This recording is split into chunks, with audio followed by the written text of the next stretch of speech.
Watch me go to work.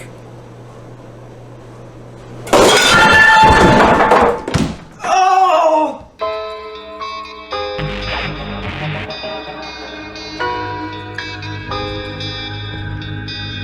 Yo, what's up? This is Ethan from Great American Ghosts, and you're listening to Metal-O-Mania with The Crypt. Rock the fuck on. Let's go. Hi, this is ATF Sinner from Hate, and you're watching Metal-O-Mania.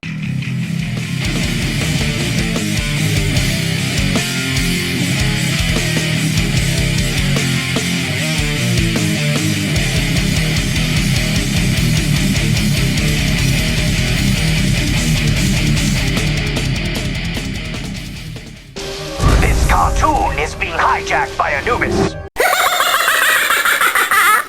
Hey guys, this is Frankie from Chemicide. You're listening to Metal-O-Mania with The Crypt and Scully.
Hypocrites and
I'm sorry, sir, but you tested positive for iguanorrhea. Motherfucker! I wasn't done. Iguanorrhea, chlamydia, syphilis, scabies, explosive cloaca disease. Oh yeah, and mushroom herpes. Wait, what was that last one? God damn it. That fucking Common Sense release from Frankie and Chemicide's new. It's so good, man. It is so good. It's so good. It's so good. Which is why we chose to open up episode 252 with it here tonight, man. The title track from the new Common Sense release from Chemicide, who we just talked to Frankie a couple of weeks ago for a second or third time on the show. So get into their archives. But what's up, Scully? How are you tonight? I'm great, thank you. I'm loving that opener for sure. Yeah, I knew the first time I heard that Common Sense release, you were going to be a fan of it. So. and she is, and I am, and so should you be. There you go, man. A little badassery for you. Thank you, Frankie, for coming on the show and being a supporter of the program. And that's a badass jam. Please do pick it up. Yeah. Well, it's episode 252, and it's also a continuation of our talk with DJ Anubis from Metal Tavern Radio about pop culture, right? You and I just went to a bar recently where they were doing a bunch of pop culture trivia, which we're gonna have to get involved. We're trying to get involved in that now going forward, so that'd be cool. I'll take DJ Anubis, who I'm about to bring back in, and we're going to continue our talk, and give me Necrotic Nick from Thralls of Metal, and man, we're going to kick some ass at some pop culture trivia, I wouldn't buddy. play. We would have a against you guys. That is. I think we'd be a formidable opponent for some people. That would not be fun for That's me. a trivia. Yeah, I like it. I like it. Not to be overlooked, of course, we have Ryan Taylor coming on the show tonight, who will be joining us in a little bit. From Malevolent Creation. Yeah, man, the new singer from Malevolent Creation. You may all know him from his former affiliation with Condition Critical. Atomic, I believe, is still his baby project. I think that's still pretty active. But we'll talk to him about all that. So I'll let him tell you instead of me fucking it up. See what he has to say. There you go. Let's waste little time. Let's bring back in DJ Anubis. Okay, yeah. After we talk to him. You guys had so much to say. I know, man. We talked so much. And I enjoyed every minute of it, man. And I hope you did too. 2 episodes worth of shit to say. There you go. Oh, it could have been way worse. We could have been way worse. And I have something similar coming out with my buddy Eric Scarlett, by the way, from Misanthropic Torment.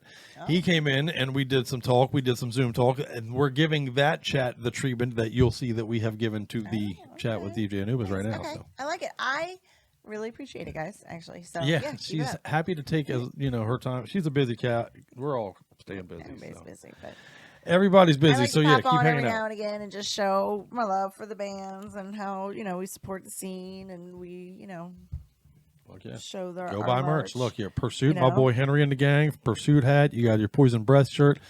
I got my Anger Rod shirt and hat on tonight, man. So big shout out to those cats. I'm doubled up. Okay, you had to match. Yeah, I got a fucking winter hat from these dudes. I'm a huge Anger Rod guy, man. Big shout out to those guys. Like it. So, well, I tell you what, let's talk to DJ Anubis for a little bit. We got much ground to cover, and then behind that, we're gonna play 2 songs for you. Okay. And what they will be is first, it's gonna be Kobold. Yeah, right. Death by Life is this song featuring Peter from Blank File. The new album from them is called Techno-Fascism. It is their 3rd full-length release from this Serbian badass band. Okay. And behind that, we're going to play the band Tornadic. We're going to play Lethal Dreams from their new EP called Awakening. Okay. Orange County, California thrash, man. Those words should ring, make your dick hard. Orange County, California thrash metal. What are they supposed to do for me? That's a debut, by the way. They're supposed to make your pudding wooden. Don't go chasing waterfalls. Slide wooden. You get it. Anyway, Orange County badassery. There you go. That's a debut. Yeah, I know. You ask bad questions, you get bad answers. A debut. So drink a bunch of times with me for that. That's what's going on here. Fuck yeah. So, and then behind that, I believe we have. Is that where the interview comes up next? Yeah, right behind that will be. That's going to be with Ryan Taylor. Yes, it is. From Malevolent Creation. Yeah, man. His, I believe, 3rd appearance on the show, too, man. So we love this cat. Pretty good. And you will, too. He's heavily influenced our playlist tonight, as you will find as you hang out with us tonight, man. We're going to play a Solstice song from them cats. We're going to play a Condition Critical song as a throwback, and one of my favorite songs from any band he's been in so far. And then we're going to bring back the old school song. We're going to play our first old school song since we have the new. Okay. Yeah. Okay. And in honor of Ryan being the new singer for Malevolent Creation, we're going to play an old school Malevolent Creation song tonight as our old school jam to close the show. Fuck yeah. Oh, and you're closing with that. Okay. Yeah. Nice. So when you hear that, that it's time to go. Yeah, it's time to get the fuck out. Shut the doors and shut out the lights and lock the doors. Okay. So let's bring in But DJ. not until then. Yeah, we got a long way to go before then. So Yeah. keep hanging out. Stay with us. Fuck yeah, you heard her. Well, here's our buddy DJ Anubis from Metal Tavern Radio. I hope you're following these cats already. Of course. Much love. Much metal. Yeah, well, before we sent it to them, we were talking a little bit about. I was doing the whole gun. Scully gives me shit all the time because I'm always asking people like, if I had a gun to your head, what would you say to this? And that's kind of been.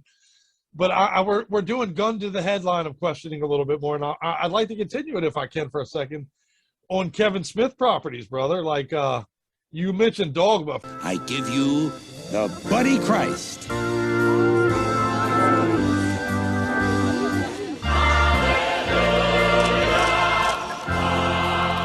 For me, that might be the movie, honestly. I love that fucking movie so much. I watch it still once a month, although it's hard to top the original Clerks, though. 37. My girlfriend sucked 37 dicks. In a row? Yeah.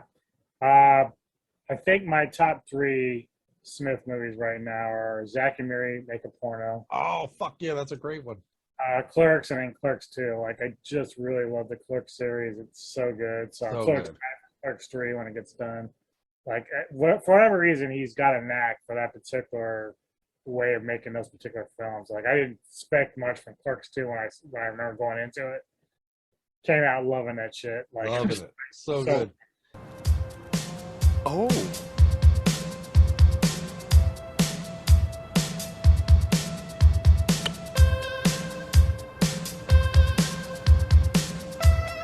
Would you fuck me? I'd fuck me.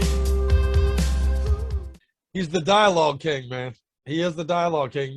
He really embodies the early 90s, thing, I think. Oh, yeah. I mean, my friend and I, we remember going to the video store and renting that on VHS, that original Clerks. And, like, for a movie as simple as it was so goddamn funny, dude. Like, it's amazing. Oh, dude, I was quoting that movie for a fucking 2 years. I still quoted, but I mean, especially heavily right after I watched it. All holes filled with hard cock. Yep. Oh, wait a minute. What was that called again? And it birthed fucking Jay from Jay and Silent Bob on the world, man, which are, classic. Well, the great thing, too, was in Clerks 2, of course, Jay was basically featuring King Diamond, so it was the best thing ever. Grandma, what was it like to be on the holiday side? Late that night, I awoke from my sleep, hearing unknown voices laughing inside.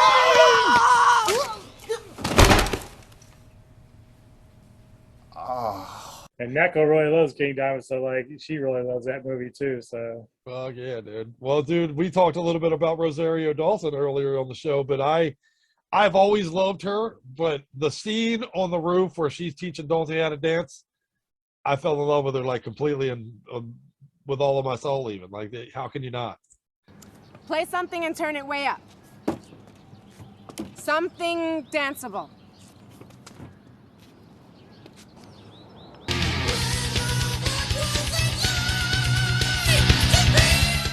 My point of falling in love with Rosario over there in that movie is sometimes in the heat of the moment, it's okay to go to ass to mouth. But sometimes, in the heat of the moment, it's forgivable to go ass to mouth. I knew it.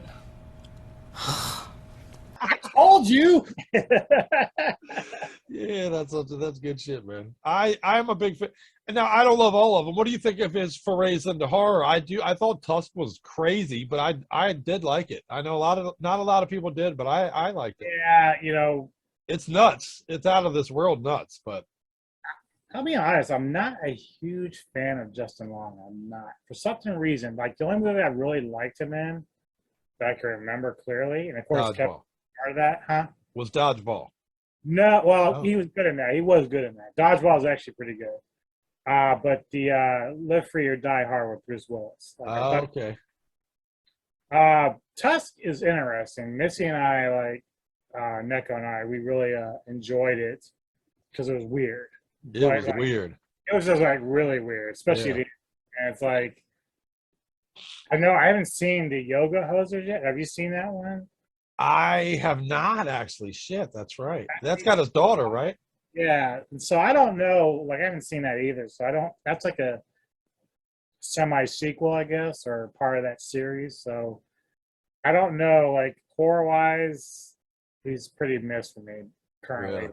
Did you like Red State? Did you watch Red State? Red State was good. It was interesting. I liked that one. Yeah, that was crazy.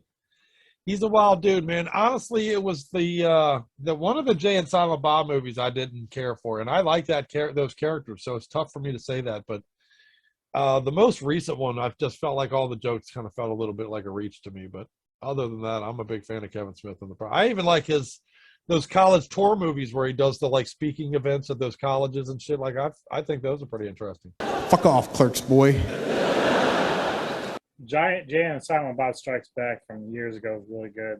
The reboot. Yeah, that's a good one. The reboot was not good. That's the one. Yeah, the reboot I didn't care for very much. But, the thing I can appreciate about Kevin Smith is he's a diehard comic guy. Like is passionate about his work. So like you can't ever like, even if you don't like all his films and stuff, like you can appreciate that this guy dives all in whenever he wants to do something. Fuck yeah. Well, dude, I'll forever feel robbed of, and we'll move on to horror here in a second, but I'll forever feel robbed of the Kevin Smith, Nicolas Cage Superman thing, man. I swear to God, I wish I could have seen that. I don't know what it is about people wanting Nick Cage as Superman. Like, I cannot see that. See, it's funny because... Well, that's why I want to see it. Part of me says it's a fucking train wreck. But the other part of me says, if you ever watch Kick-Ass, his Big Daddy, he's fucking great. So like, I don't know what I'm gonna get with Nicolas Cage being a superhero, like, but I could just Cage is Cage, as they say. Cage is Cage. People tend to love him or hate him. Yeah, have you heard they're doing a movie based on Nick Cage? Yeah, it's like a meta movie where he's like, it's he's playing himself. I'm Nick.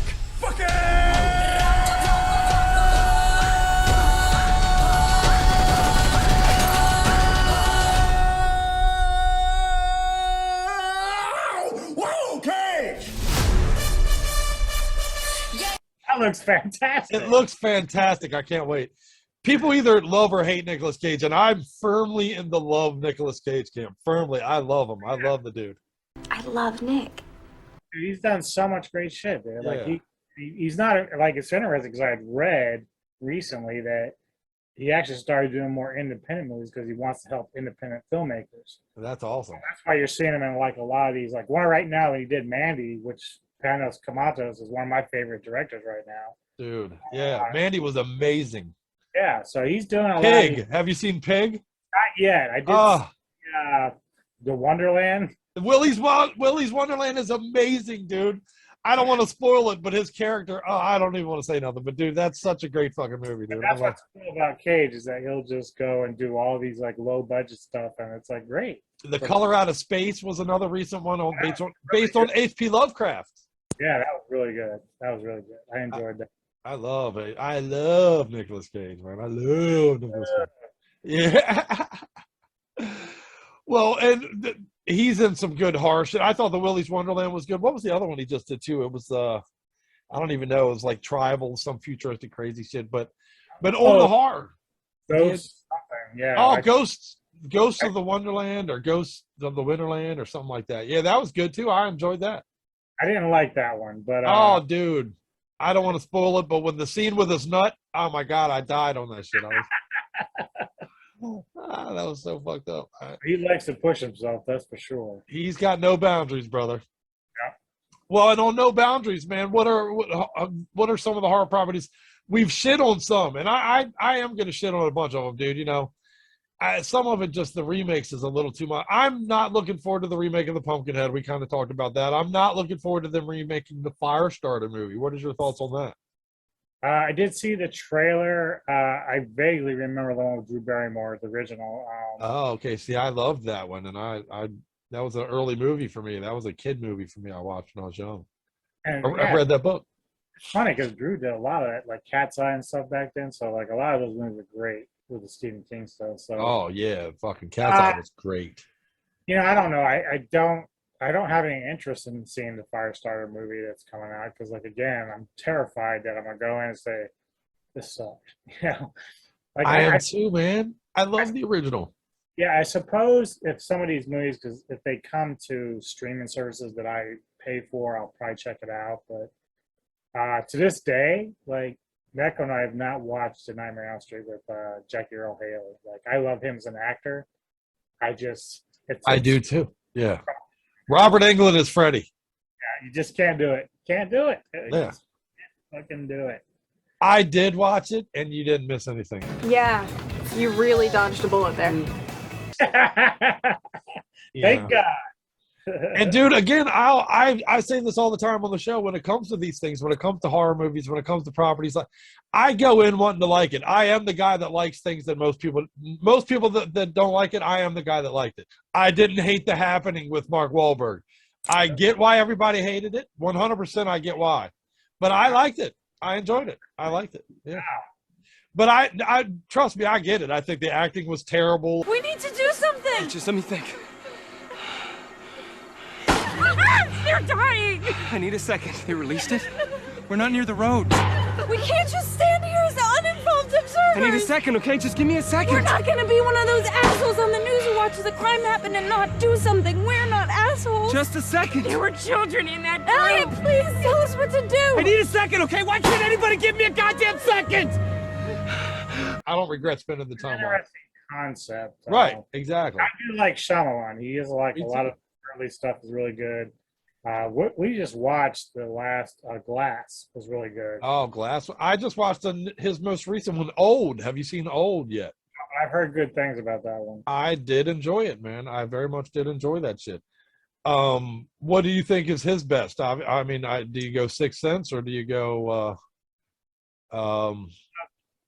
You know, Sixth Sense is really, really good. I ended up enjoying. Like some people are kind of divided on The Village. I really. I liked The Village too, man. Yeah, that's another one that everybody hated, but I enjoyed The Village. I thought it was cool concept. Because I didn't really expect that either. That was a very cool twist in that one. He was really good when he was able to make those twists. Right. By the time he got to the woman in the water or whatever it was, they kind of lost that. Split was okay. I enjoyed McAvey's acting, obviously. And Glass to me was like the third one in that chapter, which was far superior to the Split to me. But Right. yeah, Jackson and all them, it was really good. Yeah, that brought it all together. Even that was cool. That was a cool.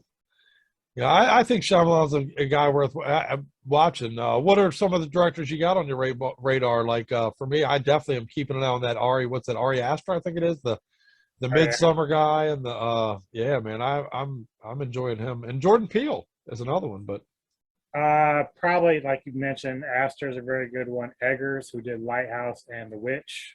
The Witch was so amazing. Such a great movie. Anya Taylor-Joy is awesome. She's a great actress. Fantastic. I didn't even realize how good she was until that film.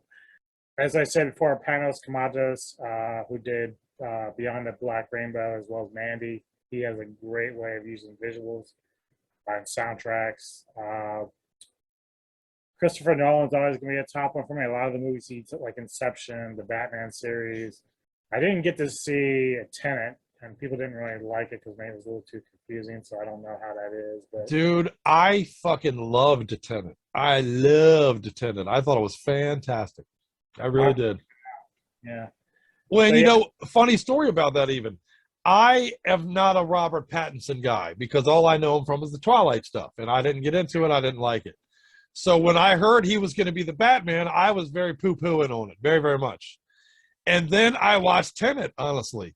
And Robert Pattinson's role, I thought he was fucking fantastic in that movie. He completely won me over even, man. And I came out of Tenet looking forward to Batman, as weird as that may sound. But, you know, I was like, fuck, I've been short-selling this guy.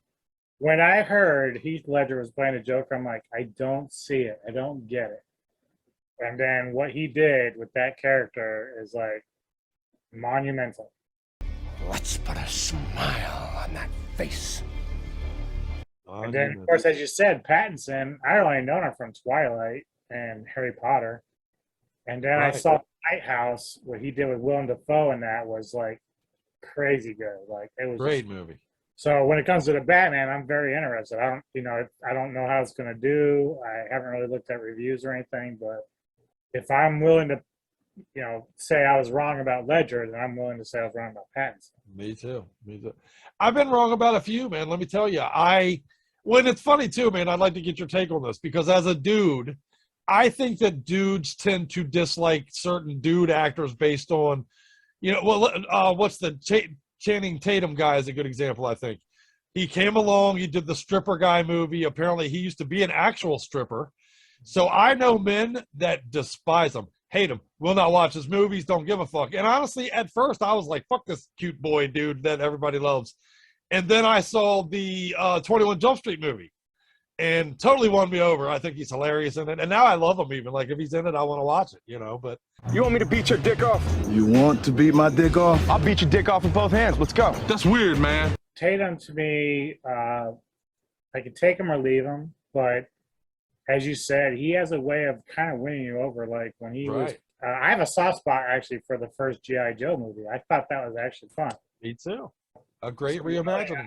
Someone just said he did that movie called Dog or whatever it was, and that looks pretty cool, funny.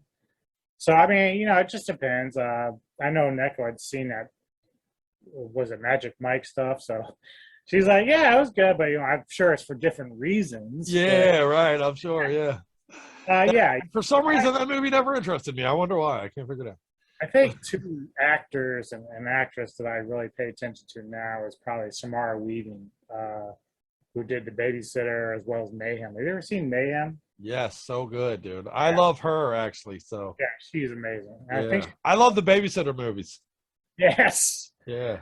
And then, really, believe it or not, Daniel Radcliffe is very underrated as an actor. I've seen him in the Can You See Me? It's like those magic movies with Michael Caine and Morgan Freeman. And then even these other roles that he's taken on where he's playing more serious characters is really good. So he's actually pretty versatile as an actor. Right. Yeah, I like him too. I'm a fan of that cat, man. I believe he is going to be Weird Al Yankovic, right? Wasn't that just recently?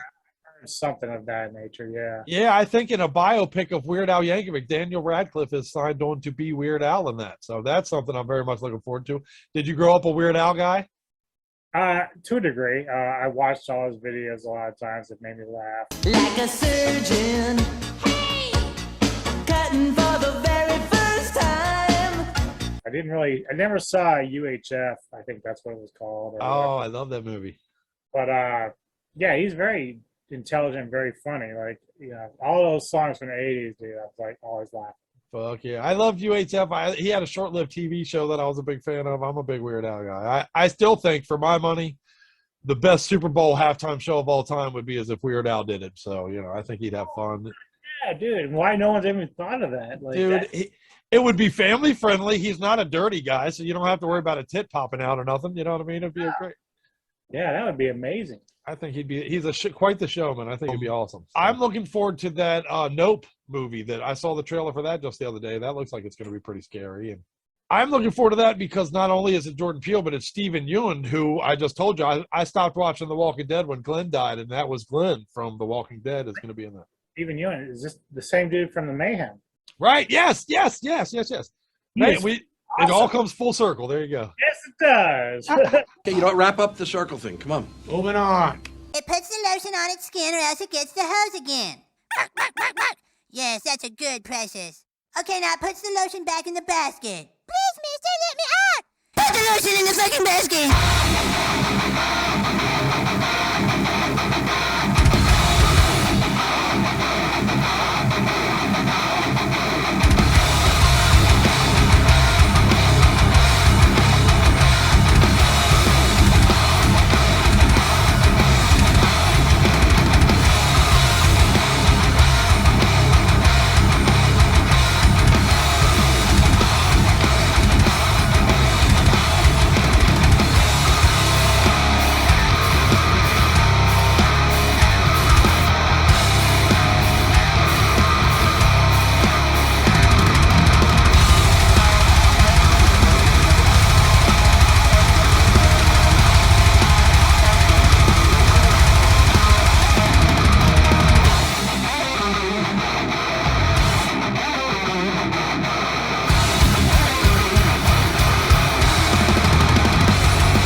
Don't you ever feel like everything we do and everything we've been taught is just to service the future? Yeah, I know. It's like it's all preparation. Right, but what are we preparing ourselves for? Death. Oh, Jesus. This isn't a dream. This is really happening. Quiet, I'm thinking. You think. Keep thinking while I figure out what I'm gonna wear to fucking jail.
I am gonna put my strap on and I am gonna fuck your dreams until they wish they were your nightmares. Motherfucker! Who's that Pokemon?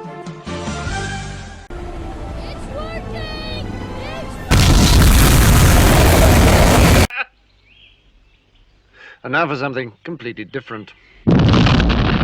Well, hey there, Metal-O-Maniacs. As you know, my favorite thing about sitting in this fucking chair is being able to talk to some of my favorite people in the metal world. And that is a trend afforded to me yet again here today, man, as my brother Ryan joins. What's up, Ryan? How you been, sir?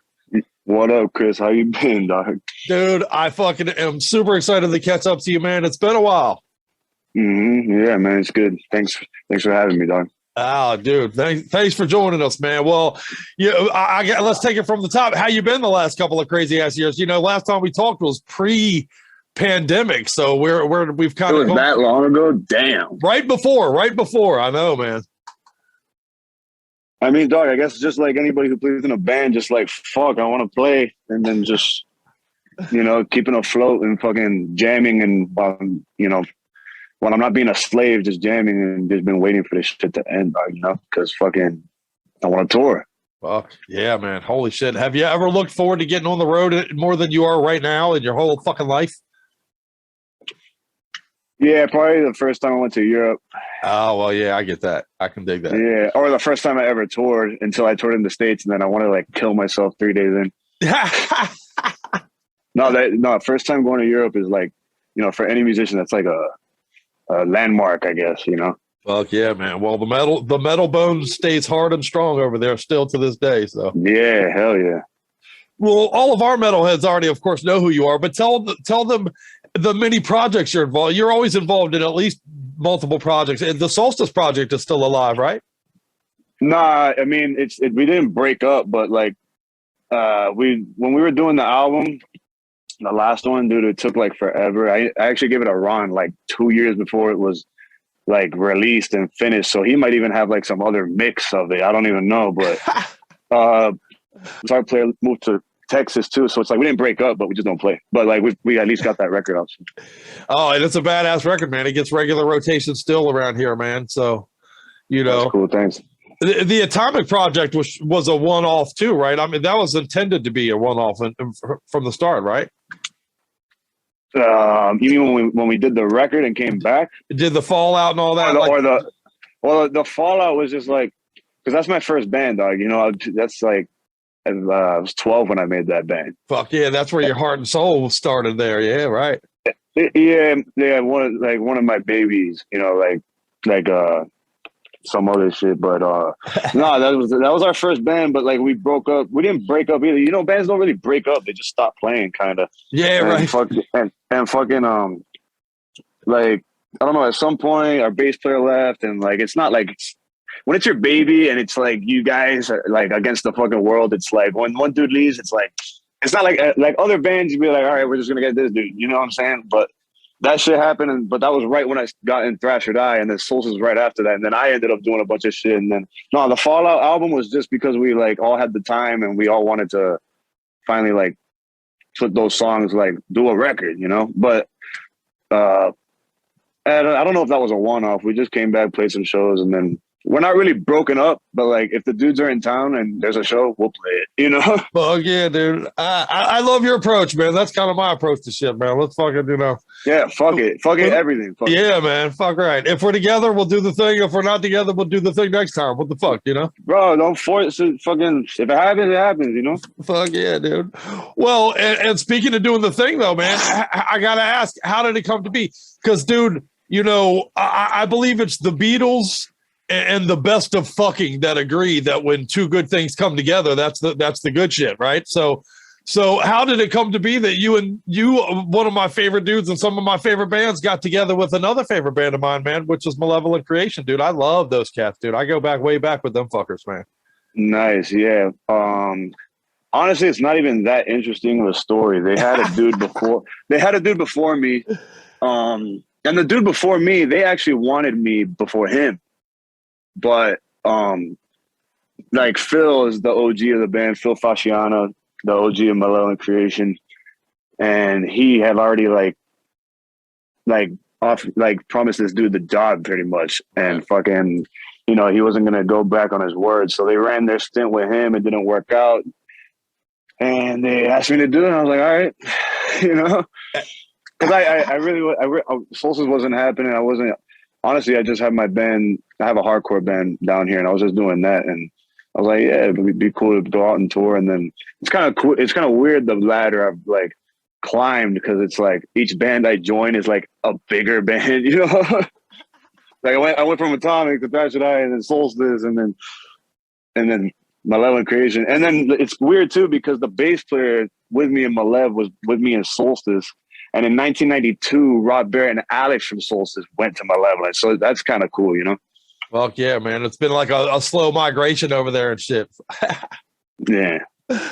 That's good shit, man. Well, dude, I'm excited as fuck about that, dude. I got to tell you, I'm a Malevolent guy back to fucking, you know, honestly, even fucking the 10 Commandments and Retribution are two. That shit is like soundtrack to my life type of shit. You know what I mean? So. Yeah, well, here's a little hint for the tour. It's the 30th anniversary of Retribution. So fuck yeah! Oh, see, there you go, man. There you go. Well, talk to me about that, man. You know, after the crazy couple of years we've been through, what are you looking? What is next? Kind of what's lining up in the future for you here? We're writing songs, but really, it's just like, I mean, we didn't have anything to release, and even if we did, it's like, who the fuck wants to release something that you can't like play? You know. You can't tour on. So it's like we have some songs, but I think the main like main goal right now is to just get back out there, and it's the anniversary thing too. So yeah, just to fucking play again and tour and shit, you know. And then we'll write a record eventually. Fuck yeah. Well, that's for Malevolent. Fuck yeah. Well, how many projects you got going active right now? I know, like you said, everything's kind of still active, really, if you break it down. But for real active, just Malevolent, and I have a hardcore band called Body Blow down here. Fuck yeah. And that's just me and my boys, just, you know, Miami band. Throwing the beat downs. No beat down. No beat downs. Okay. Classic New York style hardcore, Cro-Mags, Madball, no beat down, metal, tuned down, we tune the East Standard, none of that fucking swinging bullshit. Fuck yeah. like yeah, you're like, that shit gets corny as fuck to me, though. Like yeah, you're swinging, but do it with style. You know what I'm saying? Like, well, and some of it gets repetitive after a minute, but you know, that's a whole different conversation. But yeah. No shit. Well, what's going on with that? Is that a project just to have some fun with? Is that something that'll maybe put out a release at some point, or? No, we have a couple releases. It was so organic, and you know, you start a band to have fun. Don't start it for any other reason. And we got together just because we like the singer he's like a lifelong friend of ours, and like I remember I would tell him years ago, because sometimes I could like you see like things in people, and I told him, I'm like, dude, I'm gonna make a hardcore band one day and you're gonna be the singer.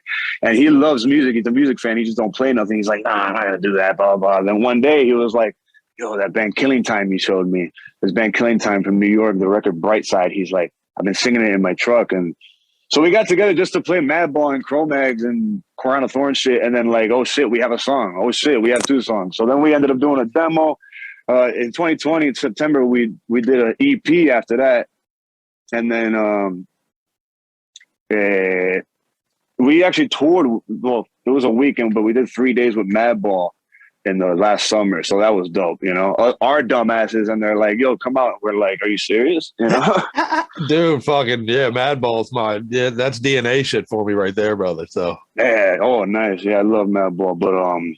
But Body Blow, yeah, we got 2 releases, and yeah, it was an organic thing. It was just to have fun, but then it turned into a real band, which is cool. And like, yeah, we're writing for another release that'll actually be on a label now, actually, because the 2 releases before we just like burnt CD, whatever, fucking, you know what I'm saying?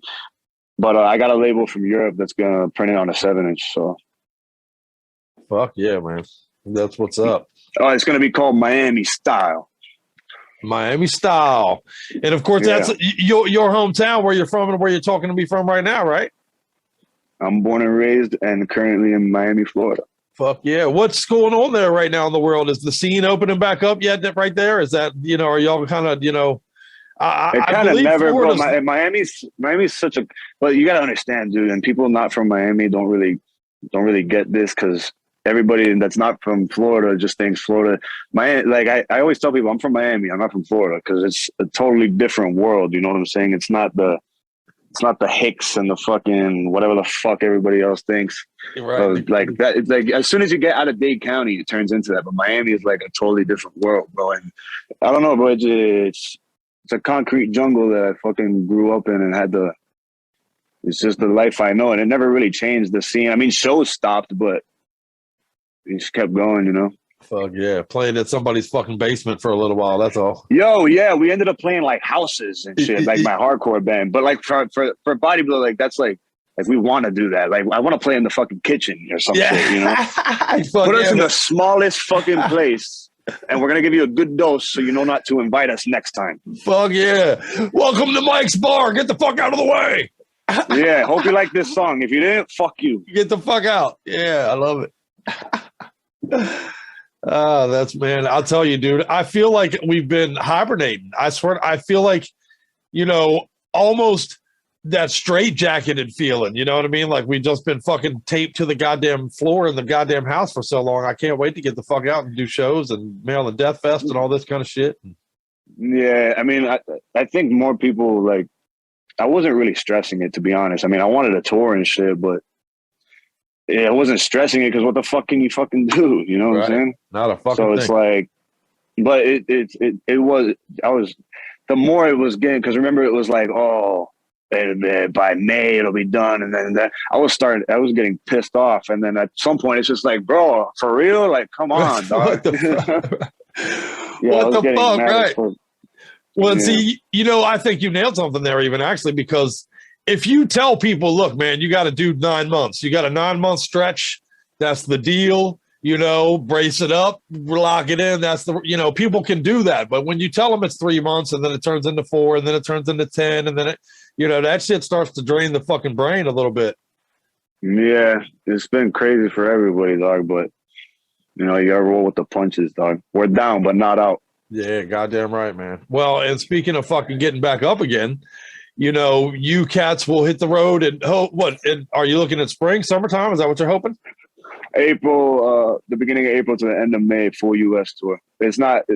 I think now is like when like you're hearing it first, other than like us and our management and shit. Yeah. We're finishing like booking every date so that then we're gonna release it. It's gonna look like a CVS receipt. The dates. Fuck yeah, dude! Washington D.C.'s on there. I hope, right? It's not confirmed yet, but I think that's going to be added or close by there, Baltimore or something. Fuck yeah, that'll work. That'll work, man. Yeah. That's where you are, DC? Yes, sir. Yes, sir. Yes, sir. Oh, that's cool. Cool. Henry Rollins, bro, DC. Yes, sir. Oh, dude. Bad Brains.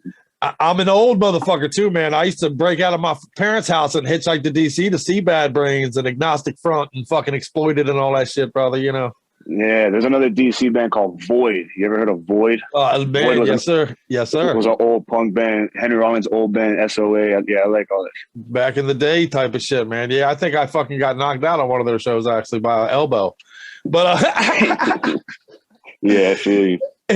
Those are the best shows, man. The ones you woke up later like, what the fuck happened? Well, what songs should we play, man? I know you got a zillion things. What can I reach into your mini band's portfolio to play for everybody today, man, to fucking celebrate you hanging out with us on the show, man? Fuck, I don't pick one. Play something from that last Solstice record if you want. Ah, dude, a great. All right, play the song. Play the song "Scratch" because that's a special one because I wrote that song with Alex Marquez when I was 16 when I first joined the band, and it has on the first verse Rob Barrett singing with me on it, so that's cool. Fuck yeah, very cool, man. Very fucking cool. That's awesome shit, man. Well, and dude, that's what I love the most about you coming together with the Malevolent Creation thing. It's always cool when you hear, that a band's going to continue despite losing somebody. So, I'm an old school Malevolent guy, so I'm super happy to hear that. But when you hear that the person coming in has this pedigree, which you do, brother, I mean, make no mistake, you come in with pedigree, sir. You come in with established roots. And that is awesome. That makes it even more awesome. Thanks, bro. Yeah, and it's like I can't knock people for being, like, dude, I look at bands too with like one original member. I'm like, fuck that shit. You know what I'm saying? So I wouldn't knock anybody for not like being into it, dude. It's not like true Malevolent. True Malevolent is Brett Hoffman's voice, dude. Brett Hoffman, to me, I'm not really a huge death metal guy, but Malevolent's always been like, if not one of my favorites, my favorite because they were like the more thrashier of the death metal, right? Like, and leaning into the riffs and shit, yeah. Yeah, and they're like, especially with Alex on drums, like it turned it into like almost like a hardcore death metal band. He is a monster, brother. Yeah, my favorite ever. But yeah, Brett's voice, it's not true Malevolent, dog, but it's what you can get and fucking. But I won't knock nobody because I look at fucking like who bands like Terrorizers. Those are good friends of mine, but it's like damn, no Jesse Pintado, no, you know what I mean, like. So I don't knock nobody for being like, fuck, it's not Malevolent. It's not, but it's as close as you're going to get, and I'm going to try my best. Well, dude, and I'm getting calluses on my jack-off hand just thinking about it, so. Hot, bro. Hey, you don't get those compliments on every show, brother. You got to come here for that shit. Don't threaten me with a good time. That's right. Well, fuck yeah, dude. Well, Ryan, you kick ass, man, dude. I'm for real. I appreciate it. I appreciate your time, for real. Appreciate you, bro. Let's play some Solstice for everybody. Kick them in the dick. Yeah. Hey, yo, shut the fuck up. This is Ryan Taylor from Malevolent Creation, Solstice, and Condition Critical. You're watching Metal-O-Mania with the Crypt and Scully, motherfuckers.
That's the best way out of my eyes.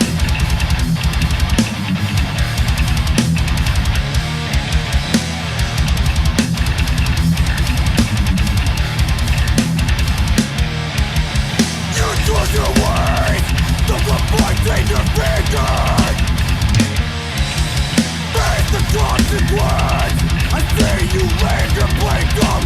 Just watch and see what happens when I've had enough.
Aw, that's nice, Corvo. But I still say we light this little cunt on fire. Oh, language terror. I have a few movies that I am interested in and I will talk about with you. Yeah, give it to me.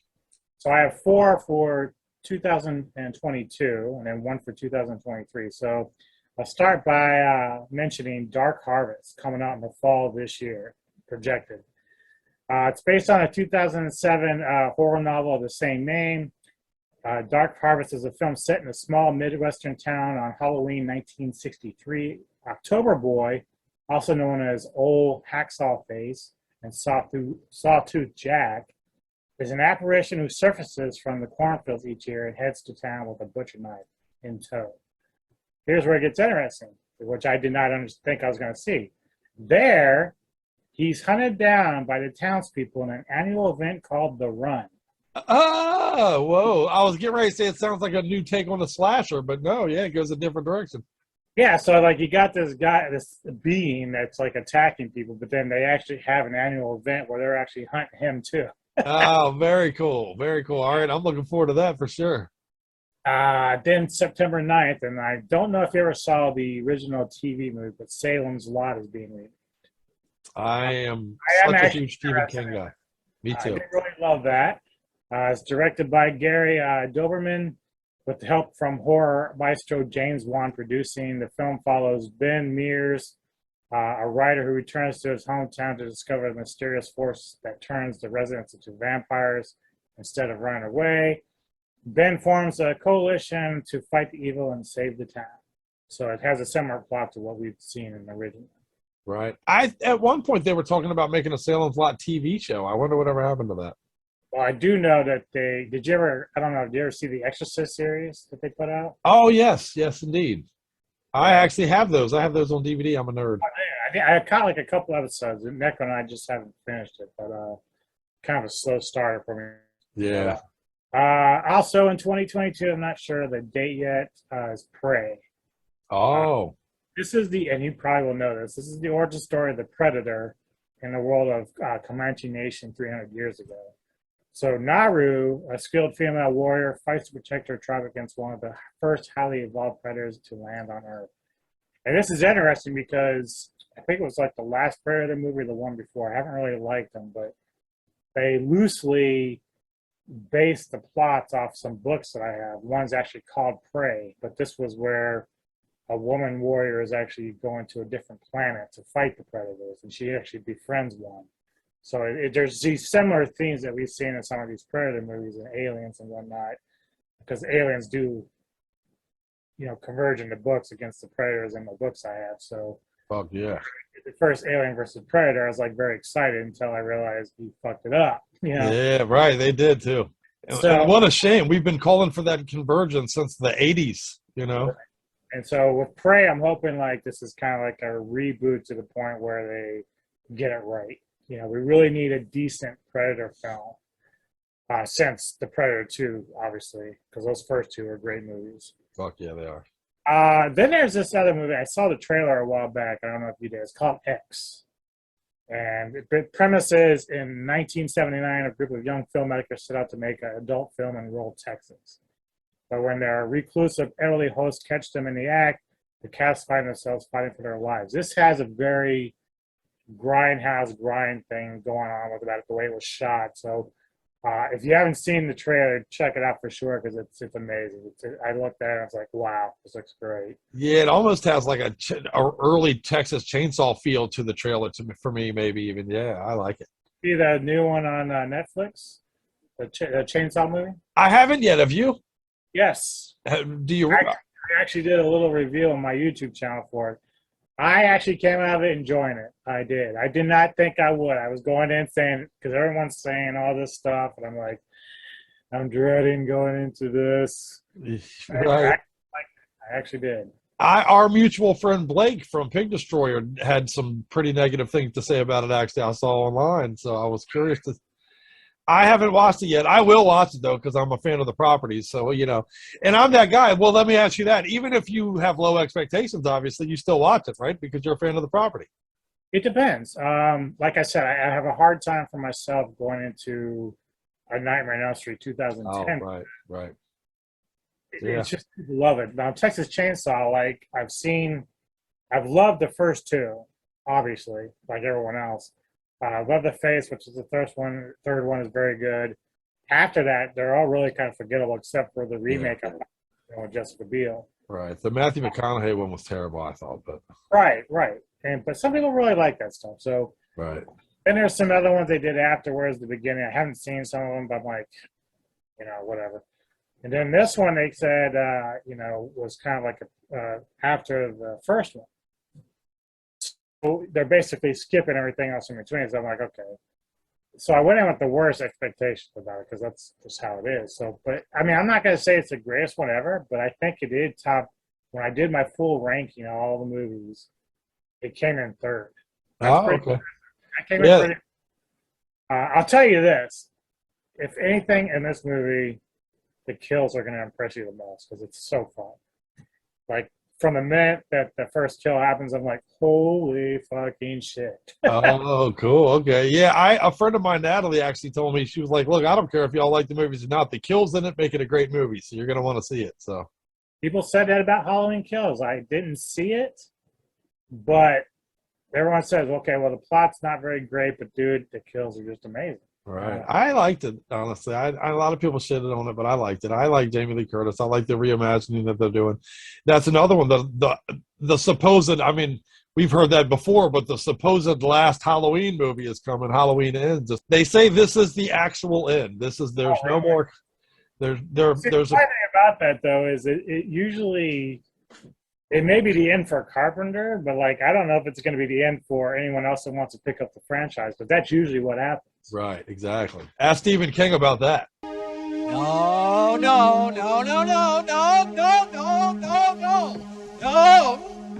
Right. George Lucas. It doesn't last, man. People pick it up. Yeah, right. As soon as the properties become available for jumping, people jump. So now, before I get to my 2023 film, which I think you're going to find very interesting, there are some other films coming up. I'm not going to mention the plots because there's not a lot on it. But The Reef called The Reef: Stalked. I don't know if you ever saw the first Reef with the shark. I did, dug it.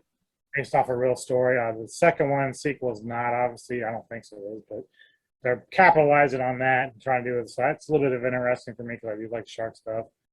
Trick or Treat 2. This is the anthology stuff. So Doherty's again included in this. I love the first one. I love the first Trick or Treat, man. Finally, we get Sam back.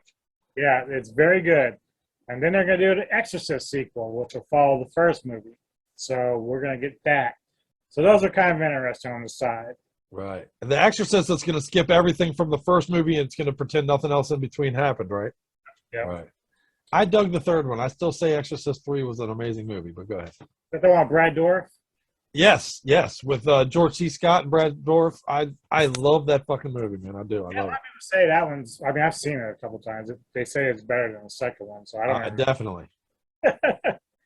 So the 2023 film that I want to talk about is called The Last Voyage of the Demeter. And this is based on a single chapter, The Captain's Log, from a Bram Stoker classic 1897 novel, Dracula. So this is the boat. The story is set aboard the Russian schooner Demeter, which was chartered to carry private cargo, 24 unmarked wooden crates from Carpathia to London. The film will detail the strange events that will follow the doomed crew as they attempt to survive the ocean voyage. Stalked each night by a terrifying presence on board the ship. When it finally arrived at Whitby Harbor, it was derelict, and there was no trace of the crew. So they're just focusing on that entire voyage of that transfer, and that's going to be very interesting. I really find that intriguing. Fuck yeah, man. I've actually read some Bram Stoker works myself, so yeah, I'm excited about that. Coppola version, 1992. Oh yeah, I do like that. Do you? Yes, I love it. It's a great movie. Well, you know, and it's funny too because I'm a huge Keanu Reeves guy, and my only negative on that is I think he's awful in it, to be honest. But yes, he Oldman was awesome as usual, but yeah, Reeves was like the weakest link. Yeah, and I love him, man. You know, I love it. I love him. I love all the things he's in. You know, I love the John Wick stuff and all that shit. So I just call it like a early career bad moment for him because he's actually done some pretty good movies since then. Oh yeah, fantastic. Well, the Victorian thing too early. It was too early from Bill and Ted to a Victorian accent, I think. So yeah. He was like, but like, there's a vampire, yo, and like, no, I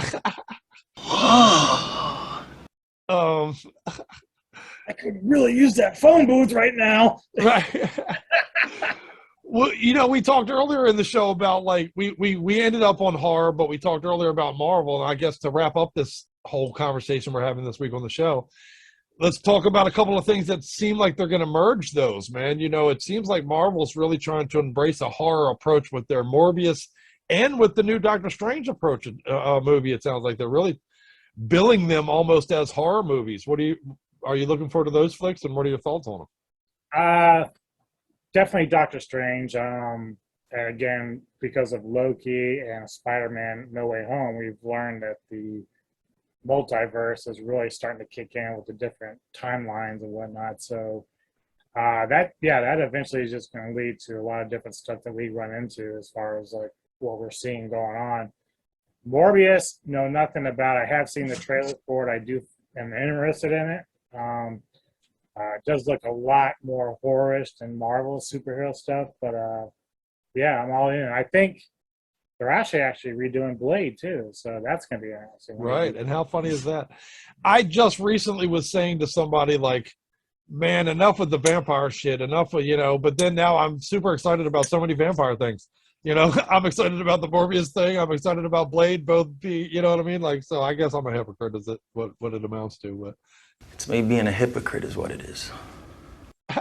I'm looking forward to Blade. I was a huge fan of that comic, so. Blade, yeah. I watched the trailer the other day of the movie The Cursed. I was contemplating going to see that, but I went to see Jackass Forever instead. But that looks like it's some sort of werewolf movie, so I'm not sure how good or bad it is. So we'll just have to see how it plays out. Yeah, man.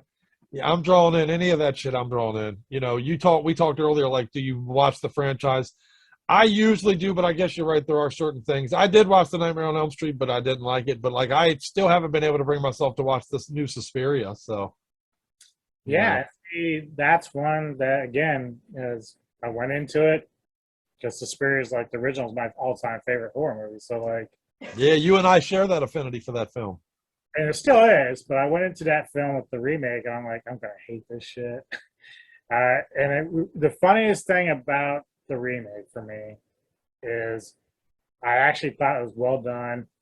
It's very original. It took the trilogy of Dario Argento's vision of those witch movies and put it all into one.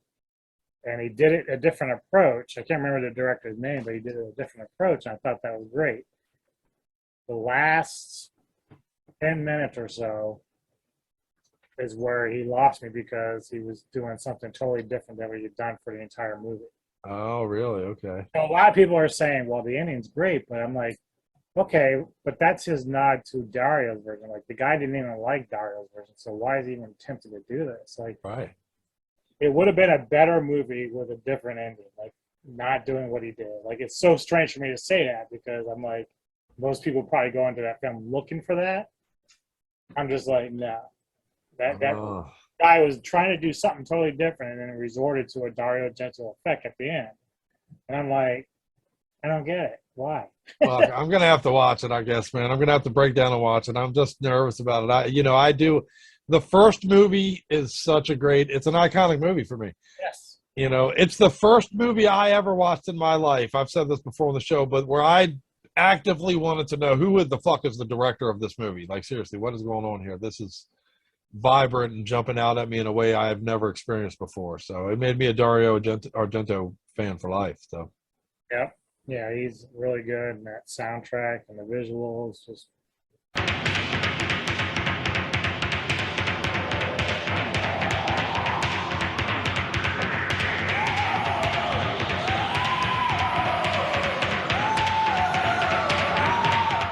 crazy good. Well, shit, man. I guess we're gonna have to. We're trying to make the show shorter, and then I bring in my friends, and we can talk for days. I can talk to you for hours and hours and hours and hours.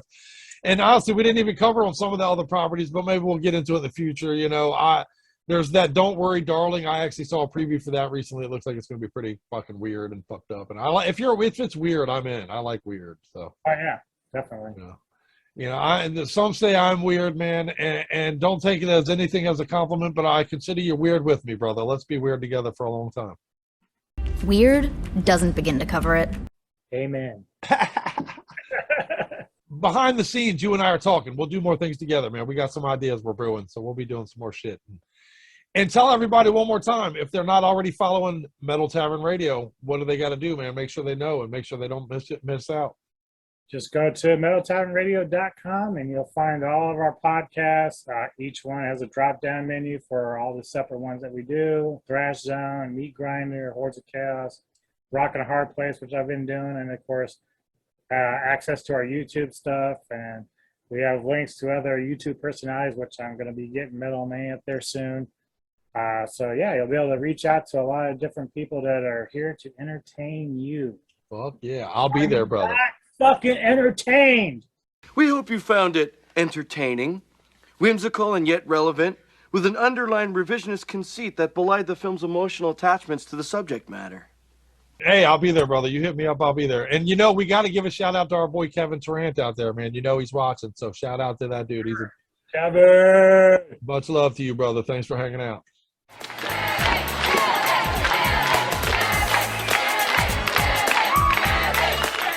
All right, well, shit, on that note, man, back to the studio where they're going to close this thing out for you for the week. But follow this dude, man. I love this dude, and if you don't already, you should. See you next time, Metal-O-Mania and Metal Tavern Radio. I think we might just make a good team. Thank you very much to my buddy DJ Anubis, man.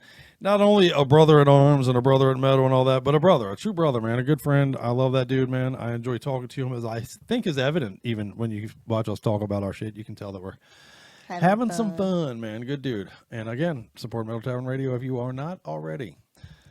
Thank you again. What you're doing if you're not doing that already. So. Yeah, but then what are you doing? And thank you to Ryan Taylor, of course. Of course. Big appreciation to you for coming by and hanging out with us tonight. Look, yeah. We'll get him on again even. That's not the first or the last time you'll see him here. So, and again, when that Malevolent Creation stuff, when their new stuff starts to come out and all that, count on seeing that. Looking forward to it. And I guess that's it. I guess that brings us to the end of the show. We got 2 more songs to play, of course, but that's about it, right? Right. Any ground to cover? I guess tell them to better support the scene and all that good stuff. And then we'll play some jams. Buy some merch. Look, like we got a Pursuit hat. I love that Pursuit hat, by the way. Fuck yeah. My bobblehead is wearing that hat. Oh, right. He is. Where is the bobblehead? He's on my desk. He's on your desk. Yeah, he's on my desk. Yeah. So yeah, support the scene, guys. Buy some merch. At a minimum, like, follow, and subscribe. That's Those free are and easy. all free to do. Fuck yeah. That's Barely an effort on your part. All you It's gotta do literally is, like, the least you can barely do. click a button. So yeah, please do that Fuck yeah. and help the bands. Right. It means a lot to people. It does and does. So All right. On that note, I got 2 more songs for you, and then we'll get out of here for the evening, and we'll see you on next episode. Will be 253. So here you go. Let's close out 252 with a little bit. Of matter of fact, we're gonna play this Condition Critical song. We're gonna in homage to Ryan Taylor on the way out of here for coming by tonight. We're gonna play my favorite song from one of the bands he was formerly in, which was Condition Critical. We're gonna play Intravenous Mutation from Extermination Plan, which if you do not have that album, shame on you, truly, shame on you. It's monster classic. get it now. Get it. You should have already owned it a long time ago. And then Malevolent Creation is going to be what we close the show with tonight. We're going to play one of my favorite songs from them, which is Premature Burial, off of their debut, which was the 10 Commandments. And Which was their debut. Do you happen to know when? I believe 91 or 90. I didn't write it down here, but yeah. But it is our old school. It's our first old school jam, actually, since we've split the shows and been trying to be more So I guess you're still streamlined. drinking for their debut, even Fuck yeah. though it was. It's an old school debut, but this before I was counts. born. Yeah, right. You were born in 91, bitch. Don't do that. Don't put that. I thought you said 81. I Oh, yeah. apologize. Don't put that in people's head. People are going to start doing the math like, motherfucking crap. Go on, son. Well, there you go. Fuck yeah. Listen to these 2 jams. And, of course, when they are over, please do shut out the lights and lock the door and come back and hang out with us next time, man. We got Cruel Bomb coming on the show. I believe we have 200 Stab Wounds coming on. We keep kind of missing on that, but I believe it's happening. Nice. I believe we got some big interviews coming up, so keep hanging out with us. We'll get it together. Fuck yeah, right on. Clean it up. Much love. Much metal. See you next time. All right. Can I go, man? What's going on, man? This is crazy. Blah, blah, blah, blah, blah, blah, blah, blah, blah. All of that chit-chat's gonna get you hurt. Oh, my God. Alright. We're gonna do the music video fucking song one more time. I need maximum output, maximum stage time. Intravenous mutilation!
I on your list now, motherfucker? Let's play a little good cop, horny cop. Hold on, just one brick. Okay.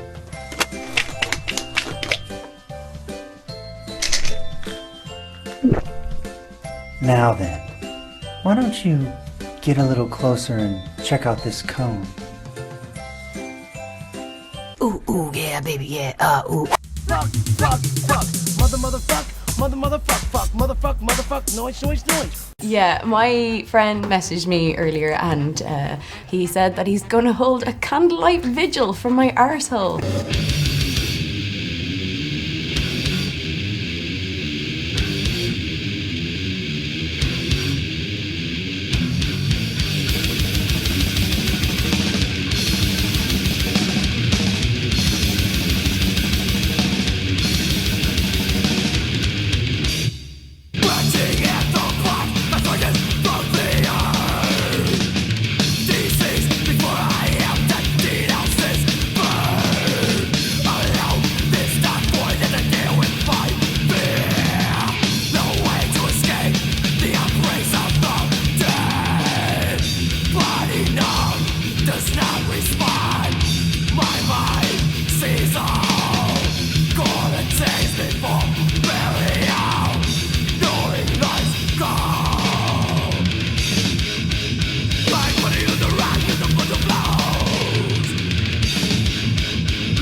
That's all, bitches. This just in. Scientists have discovered that once you've been infected by Metal-O-Mania, there is no cure. Contact Scully right away for more and more metal to feed the dragon. Hey, this is Mike from VHS, and you're watching Metal-O-Mania with the Crypt and Scully. Hey, everybody, this is John from Slow Bleed, and you're watching Metal-O-Mania with Crypt and Scully. Don't forget to look us up on Facebook, Metal-O-Mania page and group. Be there, metalheads.